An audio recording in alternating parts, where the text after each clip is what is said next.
name's Lauren Castleton. We're actually sitting at the moment in the Ynysmeudwy, the pub that I'm the landlady of.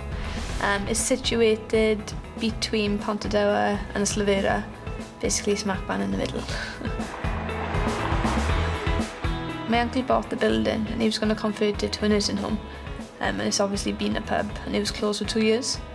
So I've basically tried persuading him to keep it as a pub if I was to take the lease off him and take over the building.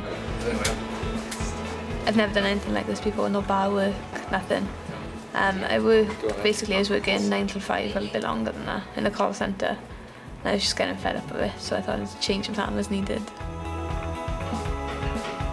During the startup process, I am lucky enough to receive one-to-one mentoring from the Welsh Government and a startup bursary to help me on my way. And I didn't expect as much help as what I had with them. I was able to get these grants, these loans, basically all this financing I needed. Helped me with a business plan. Basically, with that business plan, I could go to the bank and I could open a bank account with them, business bank account. Without it, I couldn't do forecasting. They needed that as well for the business, things like that. Without it, I'd still be trying to get a bank account.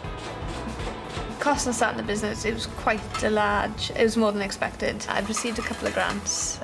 Young person's bursary, hopefully that'll substitute my pay for the up-and-coming months until I am on my feet now, but properly on my feet, and I know exactly what's going in and what's coming out. I've left the call centre about 2.5 months ago, 2 months ago, and I've never looked back. It's a good thing I've done that. It's really hard work at the moment, but yeah, I am very determined to make it work.